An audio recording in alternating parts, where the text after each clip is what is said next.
वाचालं पङ्गुं लङ्घयते गिरिं यत्कृपातमहं वन्दे परमानन्दमाधवम्। श्रीमन्मदनगोपालं बृन्दारण्यपुरन्दरम् श्रीगोविन्दं प्रपद्येऽहं दीनानुग्रहकारकम्। वन्दे मुकुन्दमरविन्ददलायताक्षम् कुन्देन्दुशङ्खदशनं शिशुगोपवेशम्। इन्द्रादिदेवगणवन्दितपादपीठम् वृन्दावनालयमहं वसुदेवसूनम्। नवजलधरवर्णं चम्पकोद्भासितर्णम् विकसितनलिनास्यं विस्फुरन्मन्दहास्यम्। कनकरुचिदुकूलं चारुबर्हावचूलम् कमपि निखिलसारं नौमि गोपीकुमारम्। वंशीविभूषितकरान् नवनीरदाभात् पीताम्बरादरुणबिम्बफलाधरोष्ठात्। पूर्णेन्दुसुन्दरमुखाद् अरविन्दनेत्रात्। कृष्णात् परं किमपि तत्त्वमहं न जाने। खोज राम को, राम के हो जाएं। राम के होने पर क्या क्या होता है, इस विषय पर अपने 2-3 दिन से चर्चा कर रहे हैं और ये विषय बड़े ही महत्व का है। जब तक मनुष्य विषयों का गुलाम बना हुआ है तब तक वो न तो परोपकार कर सकता है, न वो गरीब की सेवा कर सकता है, न वो भगवान की भक्ति कर सकता है, न वो किसी का कोई भला कर सकता है। क्योंकि जहाँ जहाँ पर उसकी दृष्टि जाती है वहाँ वहाँ पर उसका मन पहले अपने लाभ की बात सोचता है। और दृष्टि चूंकि विषयों में आसक्ति वाली है इसलिए विषयों की प्राप्ति में ही लाभ दिखता है। नहीं तो जो लाभ है दूसरे की सेवा में है, दूसरे के लिए त्याग करने में है, वो लाभ भोग की प्राप्ति में है ही नहीं। ये हमारी बुद्धि का एक भ्रम हो रहा है कि हमें त्याग में तो नुकसान मालूम होता है और भोग के प्राप्त करने में लाभ मालूम होता है। हमारे पास पैसा आ जाए तो हमें लाभ मालूम होता है और किसी गरीब के दुख को दूर करने में हमारा पैसा लग जाए तो इतना पैसा चला गया, नुकसान हो गया, ये मालूम होता है। तो क्यों होता है? ये हमारी बुद्धि जो है ये विषयासक्त है और हम विषयों के गुलाम हैं, भगवान के नहीं हुए। ये जो मनुष्य की दृष्टि है ना, हम सभी की है, अधिकांश की। 100 रुपए जो कमाता है महीने में वो 1000 रुपए कमाने वाले की ओर देखता है तो अपने को 900 के घाटे में पाता है। पर वो 10 रुपए कमाने वाले की तरफ क्यों नहीं देखता? 10 रुपए कमाने वाले की ओर देखे तो 90 के नफे में, और उस 90 में से 10 बचा करके 10 रुपए पाने वालों को जो तकलीफ है उनको कुछ कुछ राहत दे दे। बड़ा अच्छा भाव है ना। परंतु ये हो नहीं सकता। क्यों नहीं हो सकता? कि हमारा जो मन है ये भगवान का नहीं हुआ, विषयों का बना हुआ है। हम चाहे 1000 परोपकार की बात करें, देश सेवा की बात करें, समाज सेवा की बात करें, लोक सेवा की बात करें, भगवत सेवा की बात करें, जब तक हमारा मन विषयों का गुलाम है, हम विषयों में आसक्त हैं, तब तक हम किसी की सेवा नहीं कर सकते। जहाँ सेवा करने जाएंगे वहीं कहीं पर हमारा मन ये देख लेगा कि इसमें तो हमारे भोग प्राप्ति में नुकसान है, बस वही सारी सेवा बंद हो गई। सेवा का लक्ष्य ही होता है आजकल हम लोगों का कि सेवा भी एक व्यापार है। सेवा से भी विषयों की प्राप्ति हम कर सकते हैं। नाम की प्राप्ति, यश की प्राप्ति, धन की प्राप्ति, अधिकार की प्राप्ति, ये सारे विषय हैं। तो ये जब तक हम भगवान के नहीं हो जाते तब तक ये चीज हमारी कभी हटने की है ही नहीं। तो ये चीज इसलिए साधकों को, कम से कम साधक माने जो साधक वही है जो अपने जीवन को उठाना चाहता है, भगवान के बाद छोड़ दें वो तो अलग चीज है। अपने जीवन का अगर हम उत्थान चाहते हैं, प्रगति चाहते हैं, जीवन में उन्नति चाहते हैं, सांसारिक उन्नति भी, तो बिना त्याग के नहीं होती। और त्याग हमारे अंदर आ नहीं सकता जब तक भोग वासना बनी है और भोगों के गुलाम बने। तो हो राम को इसका अर्थ यह है कि हम विषयों की गुलामी छोड़ करके भगवान के गुलाम हो जाएं। इसका कसौटी इसकी है। पता कैसे लगेगा? जब विषय में और भगवान में जहां पर आपस में विरोधीपन होगा वहां पता लगेगा कि हम विषय को छोड़ते हैं या भगवान को छोड़ते हैं। एक तरफ सत्य जा रहा है जो भगवान को प्रिय है और एक तरफ पैसा आ रहा है, एक तरफ किसी से बैर हो रहा है जो भगवान को अप्रिय है और एक तरफ मान मिल रहा है। वहां हम मान और धन को चाहेंगे या भगवान के लिए सत्य को और निर्वैरता को चाहेंगे? ये कसौटी है। इसी पर पता लग जाएगा कि हम किसके गुलाम हैं। हम किसके गुलाम हैं इसका पता लग जाएगा इसी पर। हम क्या चाहते हैं? ये हरिश्चंद्र के सामने प्रश्न आया, एक तरफ राज्य जा रहा है, तो राज्य जा रहा है, और एक तरफ बात सच्ची होती है। बस अब वो सत्य के लिए सारे राज्य को उन्होंने छोड़ दिया और अपने आप को डोम के हाथों बेच दिया। रानी शैब्या को जो कभी महल से नीचे नहीं उतरी उसको भी बेच दिया। किस लिए? वो सत्य की रक्षा के लिए। फल क्या हुआ इसका? इसका फल हुआ वहीं उसी जन्म में उनको भगवान की प्राप्ति हो गई। कितना बड़ा त्याग! जब वो रोहिताश्व उनका छोटा राजकुमार, वो बेचारा कहाँ दिखता, वो माँ के साथ गया और बड़ी मेहरबानी करके माँ के साथ उसको ले जा नहीं दिया। उस खरीदने वाले ने पहले तो नहीं कर दी, नहीं बच्चा नहीं जाएगा। उस बच्चे को सांप काट गया। जरा देखिए कितनी कठिन परीक्षा है। उस बच्चे को सांप काट गया, बच्चा मर गया। अब वो राजरानी थी अभी अभी कुछ दिनों पहले, कोई पूर्व जन्म में नहीं। अब उसके पास एक फटी साड़ी है, दूसरा कपड़ा नहीं है। उसके पास जो कुछ मालिक के यहाँ से रूखा सूखा अन्न मिलता है उसके सिवा खाने को नहीं है।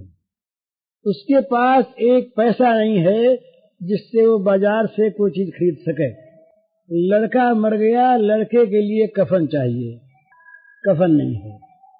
उसने अपनी साड़ी फाड़कर उससे बच्चे की लाश को ढका।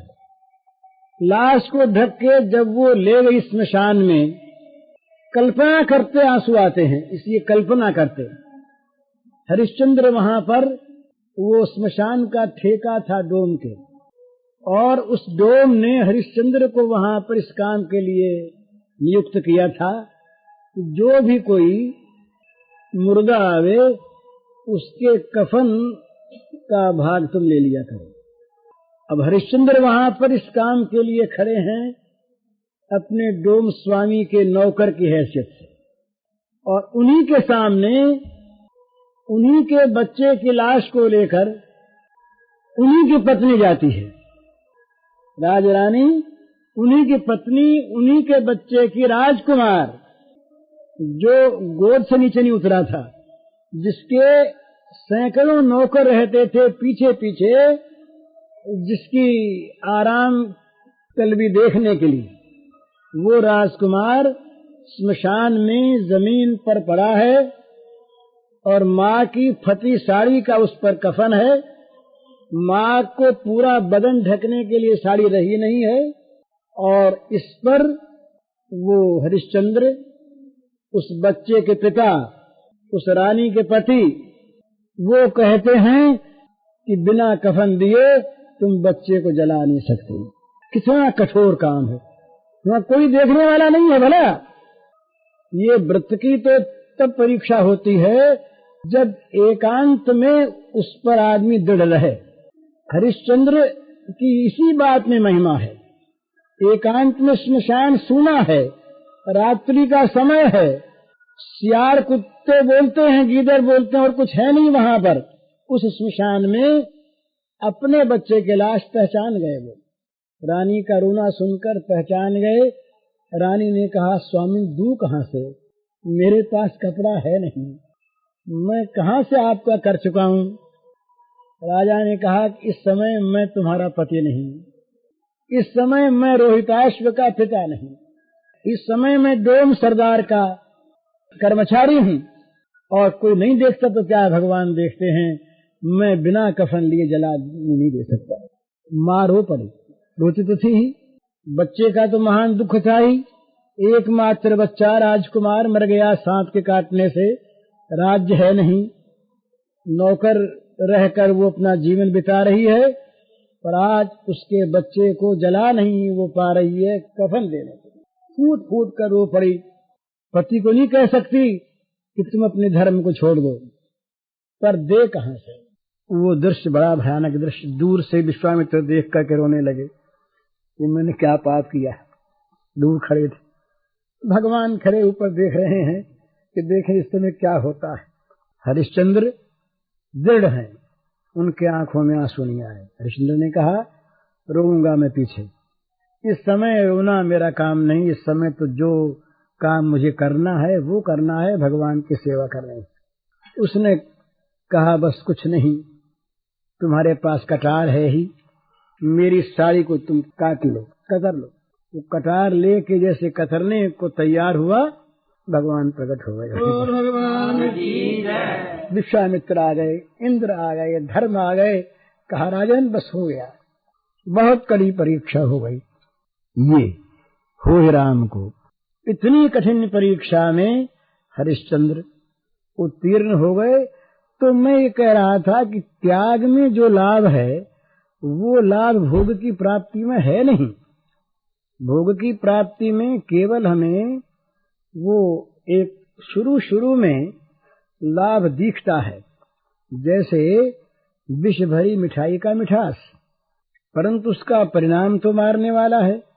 और त्याग का परिणाम कितना सुंदर, भगवान की प्राप्ति हो जाती है त्याग करते। तो घाटे में नहीं रहे हरिश्चंद्र, उनका राज्य गया नहीं कहीं, राज्य भी मिला और भगवान भी मिले। बेटा तो जीवित हो ही गया, वो राजा तो हो ही गए उसी समय ही, लेकिन भगवान को प्राप्त कर लिया। पर जहाँ भोग दृष्टि है, जहाँ भोग की हमारे मन में अभिलाषा है, जहाँ हम भोगों के गुलाम हैं, विषयासक्त हैं, वहाँ एक और भोग आवेगा और एक और भगवान होंगे। और वहाँ अगर ये कहा जाएगा कि भाई भगवान को अगर तुम रखोगे तो भोग नहीं रहेगा, तुम भगवान को छोड़ दो। श्रीमद् भागवत में जहाँ लक्षण बताए भागवतों के 11वें स्कंद में, वहाँ ये कहा कि तीनों लोकों का वैभव किसी को दिया जाता हो, त्रिभुवन विभव हेतवेति, तीनों लोकों का वैभव दिया जाता हो, और उससे कहा जाए कि तुम लवार्धमपि, आधे लव के लिए तुम भगवान को भूल जाओ। इतना ये लो, फिर याद कर लेना, आधा लव पलक पड़े उससे आधी टाइम। तो वो भक्त कहता है कि नहीं, ये नहीं हो सकता। त्रिभुवन विभव भले ही प्राप्त हो और भले न प्राप्त हो, भगवान को नहीं छोड़ सकते। इस प्रकार की जो भगवान में निष्ठा है, वही निष्ठा हम भगवान के हैं ये सिद्ध करती है। और जहाँ हम भगवान के नहीं, भोगों के, वहाँ तो पद पद पर एक तरफ पाप आता, एक तरफ भगवान आते हैं।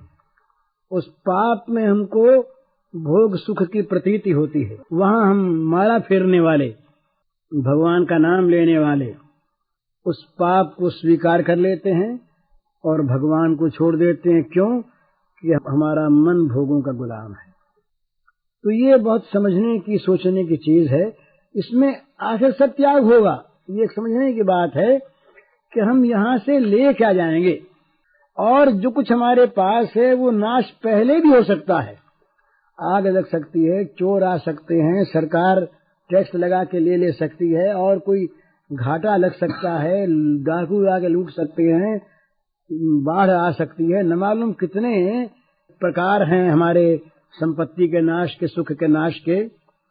हम कहाँ रोकेंगे? रोक सकेंगे नहीं। तो आखिर तो छूटेगी ही, और पहले ही चीज छूट सकती है, पर उस चीज में हमारा इतना मोह है कि उसके लिए हम भगवान को छोड़ देते हैं, भगवान को भूल जाते हैं, और उस चीज को ले लेना चाहते हैं पाप को स्वीकार करके। तो ये क्यों होता है? कि हमारा मन विषयों का गुलाम है और हम आसुर भावापन्न हैं। दो ही चीज है, हम जो कर्म करते हैं वो कर्म भोग की प्रेरणा से करते हैं या भगवत प्रीति की प्रेरणा से करते हैं, यही देखना है। फिर कर्म कोई से हो, खेती करना भी, व्यापार करना भी, नौकरी करना भी, घर का काम करना भी, बाहर का काम करना भी, जिसका जो काम, उस काम में हमारा हेतु भोग है या भगवत प्रीति है, इतना ही देखना है। अगर भगवत प्रीति हमारा प्रेरक है उस कर्म में, तो वो कर्म भगवान की पूजा बन जाएगा और उसके द्वारा किसी का बुरा होगा नहीं। और बिना सेवा क्या ढिंढोरा पीटे, अपने आप सेवा होगी। क्योंकि वो तो मन में जो एक उद्देश्य रहता है ना, जहां हमारा सबके प्रति भगवत भाव होगा, वो न किसी से बैर करेगा, न विरोध करेगा, न किसी का दुख सह सकेगा। तो स्वाभाविक उसके द्वारा वैसे कर्म होंगे ही नहीं जिससे किसी का अहित होता हो और जिससे किसी का हित न होता हो। स्वाभाविक उसको ढूंढना नहीं पड़ेगा, अपने आप उसकी वृत्ति उस काम में जाएगी जो काम भगवान को प्रिय है। भगवान से अप्रिय काम वो कर सकेगा नहीं। हम जानबूझ करके अपने अहित का कभी कोई काम करते हैं क्या? भूल से भली कर लिया करते हैं, फिर बड़ा पश्चाताप करते हैं। इसी प्रकार जब सब में हमारी भगवत बुद्धि, अपनत्व बुद्धि हो जाएगी, हम जब भगवान के हो जाएंगे, तब स्वाभाविक हमारे द्वारा किसी के हित का काम, बुरा काम होगा नहीं। दृष्टि बदल जाएगी। जैसा मैंने अभी कहा कि हमारी दृष्टि जो है वो भोग पर रहने से, जहाँ भोग और भगवान का विरोध होता है वहाँ भगवान को छोड़ के भोग को ले लेते हैं। ये कसौटी है कि हम कहाँ पर हैं। एकांत में, अकेले में अर्जुन के पास उर्वशी आती है। अर्जुन कहते हैं तुम मेरी माँ हो, जैसे सची, माद्री, कुंती मेरी माँ है, उस तरफ से देवी तुम मेरी माँ हो। ये भगवान का होना। अपने धर्म के लिए, अपने सत्य के लिए, भगवान की प्रीति वाले काम के लिए विषयों को, भोगों को छोड़ देना इस तरह से मानो कुछ उनका मूल्य ही नहीं है। माने मूल्य मान के छोड़ना है, ये इसमें विषयों की महत्ता रह जाती है। ये और समझ में रखने की बात है कि भगवत प्रीति मन में पैदा हो जाने पर विषयों का मूल्य नहीं रहता। वो विषयों के परित्याग में कभी उसको ये अभिमान नहीं होता कि मैंने बहुत बड़ी चीज त्याग दी है। वो तो कब होता है मन में कि जब किसी वस्तु का महत्व है, और महत्वपूर्ण वस्तु का त्याग करने में ऐसा मालूम होता है कि मैं कोई अपनी चीज छोड़ रहा हूँ, अपने आराम की चीज किसी को दे रहा हूँ, छोड़ रहा हूँ, छूट रही है, तो मन में करता है तो छूट जाती है अपने आप। ये दो चीज होती है, आसक्ति की और ममता की चीज छूट जाती है, चली जाती है अपने आप, तो दुख होता है। उससे अगर दे देते हैं तो अभिमान होता है। दो में से एक बात होती है हम लोगों की। ये चद्दर अगर मेरी प्रिय है तो कोई उठा ले जाएगा तो दुख होगा, मेरी चद्दर चली गई, गुस्सा भी आएगा, विषाद भी होगा। और मैंने दे दी कोई को तो मन में आएगा देखो ना हम कितने उदार हैं, चाहे कहें नहीं किसी से, उसके पास चद्दर नहीं थी, हमने दे दी, अभिमान आवेगा। तो जहाँ अभिमान है या जहाँ दुख है वहाँ इसकी महत्ता है। स्वाभाविक इसकी महत्ता है हमारे मन में, ये बड़ी मूल्यवान चीज है। तभी तो जाने से दुख होता है और देने से अभिमान होता है। और यदि इसका भगवान के सामने कोई मूल्य न हो तो फिर न इसके जाने में दुख होगा और न इसके देने पर अभिमान होगा, न इसकी स्मृति होगी। तो वस्तु के देने पर अभिमान होना भी वस्तु की महत्ता हमारे मन में है, इस बात को सिद्ध करता है। तो इसमें क्या होता है कि हम इस वस्तु के हैं, इस वस्तु की गुलामी हमारे मन में बनी हुई है, हम इस पर अधिकार नहीं, हमारा अधिकार हो तो इसके देने में अभिमान न हो और खो जाने में दुख न हो, हम इसके गुलाम हैं। तो ये गुलामी भगवान का हो जाने पर छूट जाती है और इसके छोड़ने पर ही भगवान के होते हैं। फिर चाहे हम चद्दर ओढ़े चाहे बड़ा दुशाला ओढ़े, इसे कुछ नहीं है, पर दोनों का हमारे मन में मूल्य नहीं है। तुल्य निंदा स्तुति मौनी संतुष्टो ये न केनचित्। तुल्य निंदा स्तुति मौनी संतुष्टो ये न केनचित्, आधा श्लोक याद करने का यहाँ पर। चाहे कोई हमारी निंदा करे, बड़े दोष बतावे, और चाहे हमारी स्तुति करे, बड़ी तारीफ करे, बहुत बड़ाई करे, दोनों में समभाव है। तुल्य निंदा स्तुति। मन कहाँ लगा है? मन मौन हो गया भगवान में लग करके। और संतुष्ट हो ये न केनचित्, ये बड़ी चीज, ये न केनचित्, जिस किसी अवस्था में भी मन संतुष्ट है। चीज जाए तो चीज आए तो, अपमान मिले तो मान मिले तो, मृत्यु हो तो और जन्म हो तो, वस्तु का अप्रिय होना हो तो प्रिय होना हो तो, किसी प्रकार से भी चित्त की संतुष्टि में कोई भी त्रुटि नहीं होती। संतुष्ट क्यों है? तो संतुष्ट भगवान में ही है वो, और भगवान कभी अलग होते नहीं।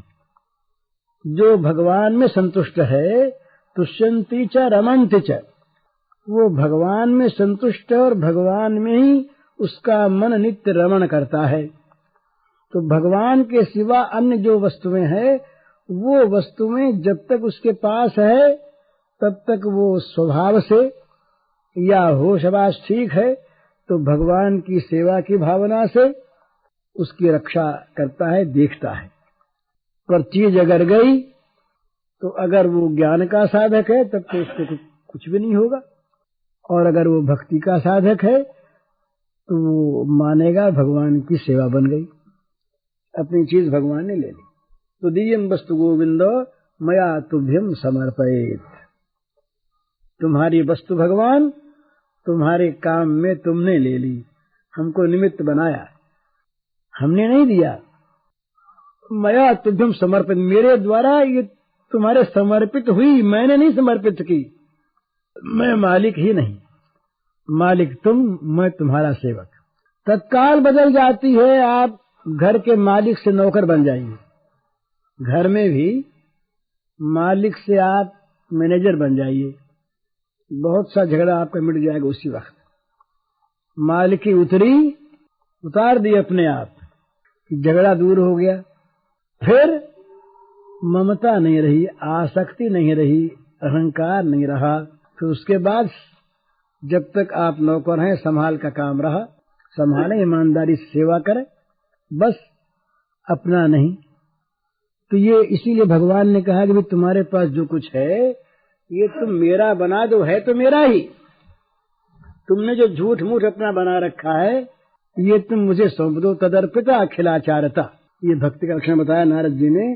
तदर्पिता अखिल आचार्यता, जो कुछ है और जो कुछ करते हो ये सब का सब तुम भगवान के अर्पण कर दो, रहेगा तुम्हारे पास ही। तुम इसके जो मालिक बन रहे हो, तुम्हारी जो ममता इसमें हो रही है, स्वामित्व हो रहा है, इसको हटाकर तुम केवल सेवक बन जाओ। और तो बोले फिर हम क्या करें, हमारा काम क्या है? तो तुम्हारा काम एक ही है, मेरा स्मरण करते रहो। तद विस्मरणे परम व्याकुलता, इसका इस सूत्र का अगला भाग है। तदर्पिताखिलाचार्यता तद विस्मरणे परम व्याकुलता। भगवान का विस्मरण होने पर, भगवान को भूल जाने पर चित्त में एक ऐसी अकुलाहट हो जाती है कि न मालूम क्या खो गया, क्या बड़ी चीज, क्या प्रिय की चीज, क्या बड़ी काम की मूल्यवान चीज कहाँ खो गई। चित्त व्याकुल हो जाता है, जैसे मछली तड़पने लगती है जल से बाहर आने पर, इसी प्रकार से उसका चित्त अत्यंत विकल हो जाता है। परम व्याकुलता कहा, मामूली व्याकुलता नहीं, परम व्याकुलता, सीमा की व्याकुलता। तो ये होता है भगवान का हो जाने पर। तो उसके लिए 2-3 उपाय हैं। बुद्धि से तो ये बार बार ऐसा निश्चय करें कि हम भगवान के हैं, भोगों के नहीं। और क्रिया में भूल होगी पहले पहले, तो सावधानी रख करके क्रिया करने में मालिक की क्रिया न करे, मन से सेवक की क्रिया करे। काम वही सेवक की हैसियत से करे, मालिक की हैसियत से नहीं। और उसमें ध्यान रखे कि कहीं विषयों की कोई आसक्ति या ममता या कामना हमसे भगवान का अप्रिय काम तो नहीं करवा रही है। ये जहां ध्यान रहेगा वहां झूठ बोलने में, छल करने में, कपट करने में, हिंसा करने में, बैर करने में, किसी का बुरा करने में, घृणा करने में हमारा मन हिचकेगा। ये तो भगवान का अप्रिय कार्य है। जैसे हम जो पैसा कमाने के लिए काम करते हैं, कोई भी घाटे का काम दिखता है उससे हट जाना चाहते हैं, और कहीं करना पड़ता है तो मन बड़ा उसमें व्याकुल सा रहता है कि अरे घाटे का काम करना पड़ता है, क्या करें। इसी प्रकार से भगवान से विरोधी जितने जितने भी कार्य हैं, उन सारे कार्यों में हमारा विरोध हो जाएगा, इसलिए कि ये भगवान के अप्रिय हैं। तो उनके करते समय हमारा चित्त हिचकेगा, रुकावट करेगा। उत्साह तो होगा ही नहीं, रुकावट होगी, और उसमें डर लगेगा कि ये काम कैसे करें, ये तो करने का नहीं, ये भगवान का विरोधी कार्य है, ये कार्य करने का नहीं है। ये स्वाभाविक इस प्रकार की हमारी वृत्ति होगी। फिर हमारे द्वारा जानबूझकर किसी का अहित नहीं होगा। हमारी बुद्धि निरंतर सेवा करने वाली बनेगी। भला ये लोक सेवा, समाज सेवा, धर्म सेवा, ईश्वर सेवा, जाति सेवा, राष्ट्र सेवा, ये तब तक बन नहीं सकती जब तक हम विषयों की सेवा में लगे, बन नहीं सकती। क्योंकि जहां जहां पर वो हम काम करेंगे, वहां वहां पर हमारे मन को विषय अपनी तरफ खींच लेगा। जहां वो खींच लेगा, बस हमारी जो असली चीज थी वो गई। अभी जो मैंने कहा, फिर हमारी दृष्टि स्वाभाविक अपने पास जो कुछ है, जो कुछ भी, वो जिसके पास नहीं है उसकी ओर जाएगी, और हमारे पास की वस्तु से हम उसकी कुछ न कुछ सेवा करना चाहेंगे। ये स्वभाव की बात है। जैसे एक आदमी के पास लाख रुपया है और एक आदमी के पास 10 रुपया है।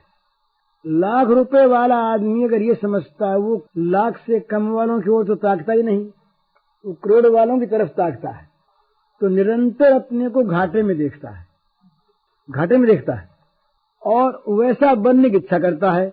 तो जो घाटे में देखेगा वो दूसरों की सेवा क्या करेगा। और लाख वाला अगर देखे नीचे वालों की तरफ कि भाई ऐसे भी हैं कि जिनके पास 10 रुपये ही है और जिनके केवल 10 रुपये महीने की मजदूरी होती है, ऐसे लोग हम जैसे ही हैं, ऐसे उनके हाथ पैर हैं, ऐसे उनके मन हैं, ऐसी इंद्रियां हैं, ऐसे उनके घर वालों का मोह है, स्नेह है, ममता है। उनकी तरफ जब वो देखेगा तो स्वाभाविक उसकी इच्छा होगी कि अपने पास जो कुछ है इसका कुछ हिस्सा जिनके पास नहीं है उनको बांट दें, और उनको बांटने में सुख होगा, अभिमान नहीं होगा और दुख नहीं होगा। ये ठीक बात। उसको सुख होगा कि मैंने आज अपना काम कर लिया। ऐसे स्वभाव के आदमी हैं, मैंने देखे हैं कि जो बिना कुछ किसी को दिए जिनसे रहा नहीं जाता। रोज अगर कुछ किसी को न दें तो उनका मन मानता नहीं। मैं अभी नाम नहीं बताऊंगा, एक आदमी के संबंध में मेरे एक जो पहले मेरे पास रहते थे एक सज्जन, वो आजकल उनके पास रहते, तो वो काशी से आए, मुगल सराय में गाड़ी में बैठे, उसको उनको तो कुछ देना, अब दिए बिना रहा न जाए, वहां कोई था नहीं, तो बोले अच्छा उस अखबार वाले को बुलाओ। अखबार वाले को बुलाया, बोले तुम्हारे पास कितने अखबार हैं? सब एक एक दे दो। ये भी नहीं कि सब ले लो, सब लोग पढ़ने से रह जाए। एक छोटी सी बात है, अखबार ले लिए। बोले कितना पैसा हुआ? बोले 4.5 आना। बोले हमारे पास तो भाई 10 का नोट है, 4.5 आना तो है नहीं, ये ले जाओ। कब वापस? बोले वापस बेकार नहीं, तुम ले जाओ। अब रहा न जाए, फिर मन में आया कि अभी तो अब वो कहे नहीं किसी को हमको देना है। बोले उस खिलौने वाले को बुलाओ। खिलौने वाले आया, उसके पास 1.5 रुपये खिलौने लिए और 100 का नोट दे दिया कि जाओ ले जाओ। इसको हम बेवकूफी कह सकते हैं, लेकिन उनके मन की बात है, उनसे रहा न जाए, किसी गरीब को कुछ दिए बिना उनका चित्त माने नहीं। ऐसी एक वृत्ति होती है आदमी की, ऐसी वृत्ति होती है, और ये वृत्ति बड़ी सुंदर वृत्ति है। उसका प्रत्येक उसके पास की सामग्री है, ये भगवान की सेवा में लगती है। मेरे कहने ये मतलब नहीं कोई ऐसे दे दे, यूं देने की मैं सिफारिश नहीं करता, नहीं इसका अनुमोदन करता हूं। मैंने केवल उनके भाव की तारीफ की है, उनकी क्रिया की नहीं। उन क्रिया की तारीफ उनके लिए है, उनका विरोध भी नहीं, लेकिन भाव ये हो मन में कि हमारे पास जो कुछ भी वस्तु है, ये वस्तु जिसके पास नहीं है उसके कुछ काम में आ जाए। तो ये कब होगा? जब ऐसा करने में हमको सुख होगा, और सुख तब होगा जब हम इस वस्तु के गुलाम नहीं होंगे। अगर इस वस्तु के हम गुलाम हैं तब तो केवल बटोरेंगे ही, मरते दम तक बटोरेंगे, और बटोर कर भले ही छोड़ जाएं। ये धन की 3 गति मानी है, केवल धन की नहीं, जो भी धन संसार में है उसकी 3 गति होती है, एक तामस, एक राजस, एक सात्विक। दूसरे के काम में लगा दिया, सात्विक गति हो गई, जिसे दान कहते हैं। अपने काम में ले लिया, राजस गति हो गई, इसे भोग कहते हैं। और पड़े पड़े सड़ा दिया, नष्ट होगा ही, ये तामस गति हो गई, इसको नाश कहते हैं। तो दान, भोग और नाश, यहाँ के हरेक पदार्थ की 3 गति होती है, शरीर की भी, वस्तु की भी, वाणी की भी, धन की भी, विद्या की भी 3 गति होती है। या तो हम वो चीज जिसके पास नहीं है उसमें उसको वितरण कर दें, ये सर्वोत्तम है, और उसमें हमको सुख मिले। इससे नीची वो है कि हम उसका अच्छे भाव में, विलासिता के रूप में नहीं, अच्छे भाव में खुद उपभोग कर लें। ये राजस गति है, भोग है, और नहीं तो नाश तो होगा ही। जो वस्तु हमारे पास है उसे छोड़कर या तो पहले हम मर जाएंगे, और या वस्तु पहले नष्ट हो जाएगी, उससे वियोग होगा ही, होगा ही, निश्चित बात है, रह नहीं सकता बिना वियोग हुए। इसलिए उस वस्तु में जो हमारी ममता है वो वियोग के समय दुख देगी।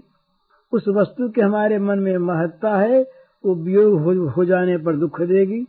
वियोग होने का भय पैदा करके हमारे मन को डराती रहेगी, और अगर हमने किसी को दे दिया तो हमारे मन में अभिमान पैदा होगा कि हम बड़े दानी हैं, हमारे समान है कौन। इस तरह से हमारा मन कलुषित करती रहेगी वो वस्तु, जब तक हम उसके गुलाम हैं। हम उसके स्वामी हैं तो फिर क्या है, हमारी चीज हम भगवान के काम में लगा दें। हमारी चीज इसीलिए कि भगवान के काम में लगाने के लिए हमको मिली है, मिली इसीलिए है। जो वस्तु हमें भगवान ने दी है वो वस्तु इसीलिए दी है कि तुम उसकी संभाल रखो, खो मत, और जहां जरूरत हो मेरी सेवा की वह मेरी चीज का उपयोग कर दो, बस।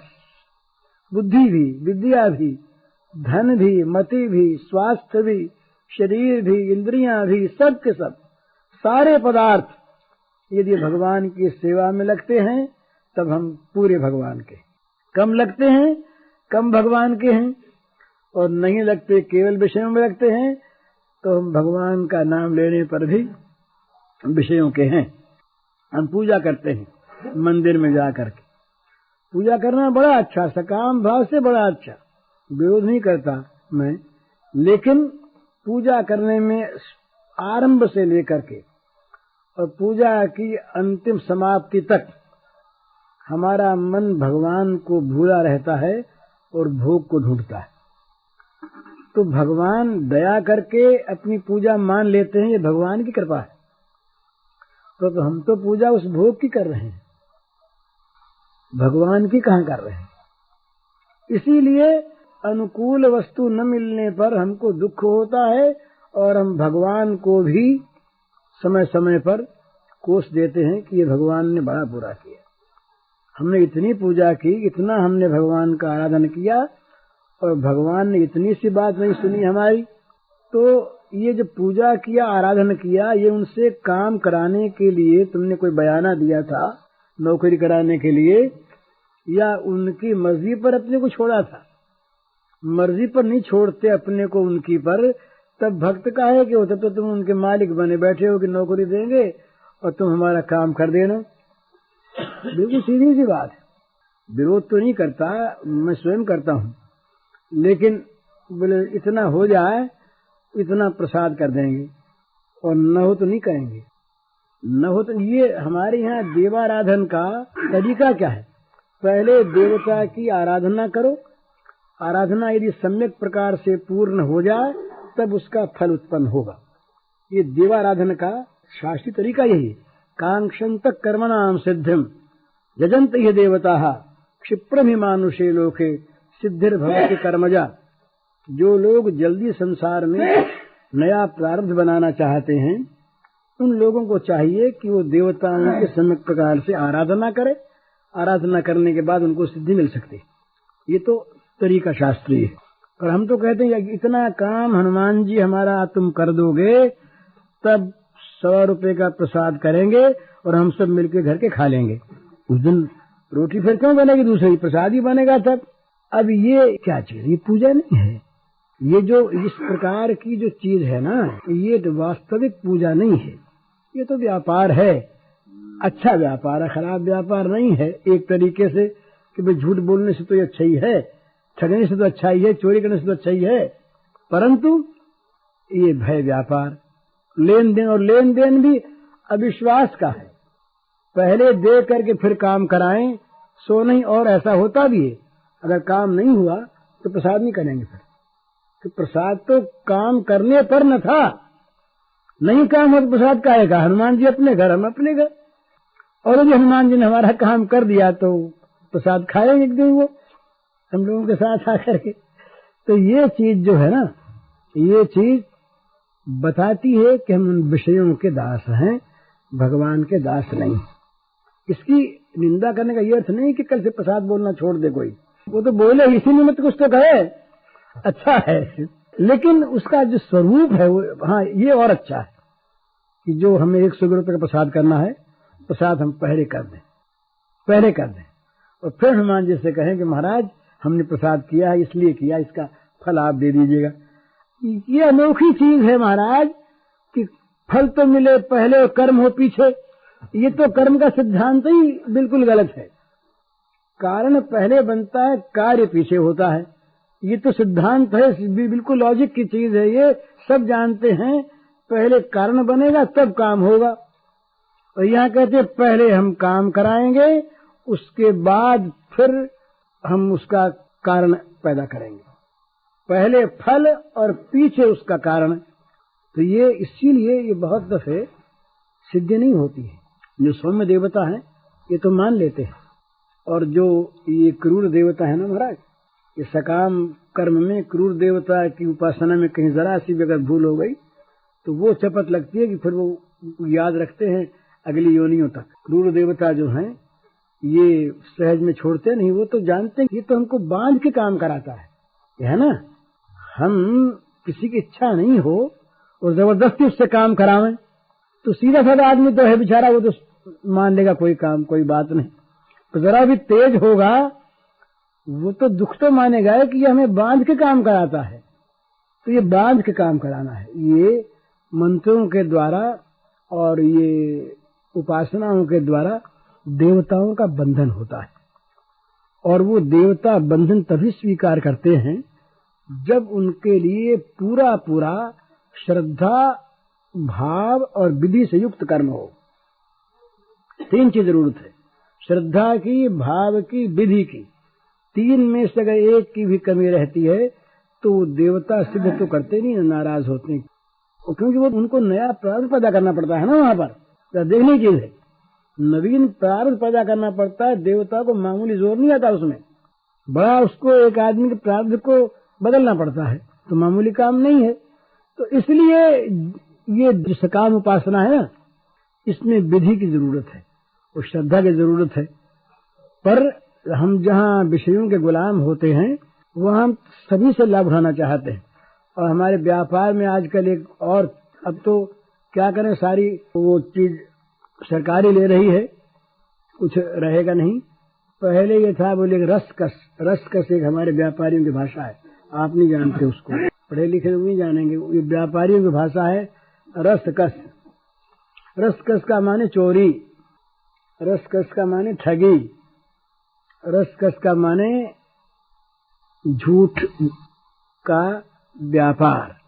ये रसकस माने आपसे आड़त तो कर ली भाई, रुपए सैकड़े की आड़त कर ली आपसे, ठीक है, वैसा क्या पैदा है, रुपए सैकड़े की तो आड़त आ जाती है, और रुपया सैकड़ा रसकस में बह जाता है। वो रसकस क्या चीज है? रसकस क्या चीज है? वो रसकस तो चोरी है, प्रत्यक्ष चीज है। तो वो चोरी जो है, हम जिसको लाभ मान लेते हैं, उसका परिणाम थोड़ी अच्छा होगा। भगवान के घर में अन्याय की मान्यता कैसे होगी? हम चाहे उसको अपनी बुद्धिमानी मान लें, रसकस को बुद्धिमानी मानते हैं, रसकस तो बुद्धिमानी मानते हैं। पहले लोग इसमें डरते थे। ये हम लोगों के यहाँ ऐसी चाल थी कि भाई मुंह से कह देंगे, पर ये बही में लिखने में हाथ चकता था। बोले भाई जोड़े पर काला को नहीं लिखा, ये कहते थे जोड़े पर काला को नहीं लिखा। और आजकल सब ढोले पर काला लिखते हैं, दूसरा 2-2 बही रखनी पड़ती है। नहीं तो इनकम टैक्स वाला और सेल टैक्स वाला जो है वो पहले खत्म कर दे तो 2 बही रखते हैं, 3 बही रखते हैं, और जबानी बही रहती है अलग। तो ये क्यों? चाहे वो टैक्स लेने वाले और चाहे हम, हमारे मन में विषयों की गुलामी आ गई है। इसलिए हम सत्य का आचरण करने में हिचकते हैं। सत्य का आचरण यदि सब करने लगे तो अपने आप सारे काम ठीक हो जाएं, उनमें जो गलत चीज है वो निकलने लगती है। लेकिन हम चाहें कि हम तो गलत करें और आप सब सत्यवादी बन जाएं, आप चाहें कि हम गलत करेंगे सत्यवादी बन जाए, तो कोई नहीं बनेगा, सब के सब वैसे बने रहेंगे। इसका मतलब यही है कि मौत हम भूले हुए हैं, सांस कुछ जाएगा नहीं, ये हमारी नजर में है नहीं। हम केवल जैसे कोई शराब पिया हुआ, नशा खाया हुआ आदमी दिन रात वो जैसे बकता है, जो मन में आके सो करता है, परिणाम भूला हुआ है। इसका नतीजा क्या होने वाला है? ये भूला हुआ आदमी जैसे प्रमादवश पीतवा मोहमयी प्रमाद मजरा उन्मत्त भूतम जगत, मोहमयी प्रमाद के मजरा को पीकर जगत उन्मत्त हो रहा है, ऐसा कहा नीतिकार ने। तो बस ये दशा हमारी है, प्रमत्त की भांति, उन्मत्त पागल की भांति हम निरुद्देश। उस होगा क्या इसका कुछ समझ में नहीं आता, और कर क्या लेंगे? पर वो हमारी विषयासक्ति, हमारा वो विषयों का दासत्व दिन रात हमारे द्वारा भगवान से विरोधी कामों को करवाता है। और उसमें एक बुरी से बुरी बात ये हो गई कि उसमें आज हम गौरव मानने लगे। पाप में जब तक पाप बुद्धि है, बुराई में जब तक बुराई बुद्धि है, तब तक आदमी के द्वारा बुरा कर्म होने पर उसके मन में एक सूर से चुभती है कि भाई बुरा काम हो गया, आइंदे नहीं करेंगे, बहुत बुरा हुआ। पर जिसके मन में बुरा करने पर गौरव की प्रतीति होती है, देखो हमने कर लिया ना, मूर्ख लोग सब रह गए और हमने कर लिया, वहां फिर पाप बुद्धि तो रही नहीं। वहां पर धीरे धीरे अंतरात्मा जो शुद्धि की आवाज देती है मनुष्य को, वो क्षीण हो जाती है, और फिर होते होते उल्टी आवाज हमारी विपरीत बुद्धि देने लगती है कि यही ठीक है, यही जो तुम कर रहे हो यही ठीक है, ये चोरी ठीक है, ये बदमाशी ही ठीक है, ये भगवान का विरोधी काम ही ठीक है। ये दशा आज हमारी और हमारे समाज की होने लगी है। ये विषयों का दासत्व इस माने बढ़ रहा है, और जितना बढ़ेगा ये जरा बुरी चीज है कहने में, क्योंकि सारा संसार मान रहा है इस समय कि संसार उन्नति की ओर जा रहा है, संसार की प्रगति हो रही है। न मालूम ये रॉकेट जा रहे हैं, को कल चंद्रलोक में जा पहुंचेंगे, वहां के प्लॉट कलम लोग बेचने लगे हैं और खरीदने भी लगे हैं, और शायद कोई चंद्रलोक में जा भी पहुंचे, कोई आश्चर्य नहीं। परंतु हमारा मन जहां तक विषयों का गुलाम रहेगा और जहां तक काम, क्रोध, लोभ, हिंसा, द्वेष आदि हमारे जीवन के संगी रहेंगे, उन्नति होगी नहीं, सुख होगा नहीं, शांति होगी नहीं। ये आप निश्चित मान लें, चाहे न समझ में आवे आज, बुरे का परिणाम अच्छा हो नहीं सकता। तो ये जो प्रगति है, ये प्रगति नहीं है, अवनति है। जितना कलह, जितना द्वेष, जितना आपस का बैर आज बढ़ा है, उतना आज के 20 वर्ष पहले नहीं था। ये भाई तो, और इसका हम फल चाहते हैं कि हमको शांति मिलेगी, सुख मिलेगा, चाहे हम कितनी ऊंची बात करें, परंतु हमारे मन में क्या है? हमारा मन तो क्या चाहता है? अपना सुख, और चाहे सब दुखी हो जाए, और चाहे इसको हम इस रूप में न कहें, हम कहें इस रूप में कि हम सबको सुखी बनाने के लिए ये काम कर रहे हैं, पर अपने मन के अंदर को टटोल करके देखें तो पता लगेगा कि दूसरे के दुख में हम सुखी होते हैं कि नहीं। अगर सुखी होते हैं तो उनका दुख चाहते, सुख नहीं चाहते, स्वाभाविक बात। तो इसलिए इस समय ये जितना भी भोग बाहुल्य और भोगासक्ति बढ़ रही है, प्रसक्ता काम भोगेशु, ये भगवान ने तो गीता में इसको खोल के बता दिया, खोल के बता दिया कि जो लोग काम और भोग में आसक्त हैं, वे लोग अन्याय पूर्वक जीवन चलाने को बाध्य होंगे। अन्याय नार संचयान, और फल क्या होगा? प्रसक्ता काम भोगेशु पतंति नरकेशु चौ। इस प्रकार अन्याय पूर्वक जीवन संचालन करने वाले लोग जो हैं, चाहे कोई हों, उनको अनंत दुखों का भोग करना पड़ेगा। वो चाहे नरक यहाँ के हों, चाहे वहां के हों। पतंति अशुचौ नरके पतंति, ये गीता का वाक्य। अशुचि नरकों में वो जा करके गिरेंगे, दुख के लोक में जाएंगे लोग। तो इसलिए ये उन्नति नहीं है। हमारा जब तक मन ऊंचा नहीं होता, हमारे मन में जब तक दैवी संपत्ति नहीं आती, हमारा मन जब तक बुराई का त्याग करने के लिए दृढ़ निश्चय नहीं हो जाता, बुराई का त्याग कर नहीं लेता, भलाई को ग्रहण नहीं कर लेता, हजार आफतों को और हजार असफलताओं को सिर चढ़ाकर वर्ण करता है उनको, चाहे हम कितनी विपत्ति आवे, हम जो हमारी ये दैवी संपत्ति है, हमारा जो ऊंचा चरित्र है, इसको नहीं छोड़ेंगे हम। चाहे हम तबाह हो जाएं, वो तबाह नहीं होगा, उसे भगवान बचाएंगे। और जो विषयों के प्रलोभन में भलाई छोड़ देगा, उसका कभी भला हो नहीं सकता। तो अपनी जो बात चल रही 3 दिन से, हो ही राम को, उसका मतलब यही है कि हम विषयों के गुलाम न रह के भगवान के दास बन जा। भगवान के दास होने पर 3 चीज होगी। भगवान की सेवा में हमारा मन रहेगा, भगवान के गुण हमारे अंदर आवेंगे, और भगवान हमारी रक्षा करेंगे। 3 बात।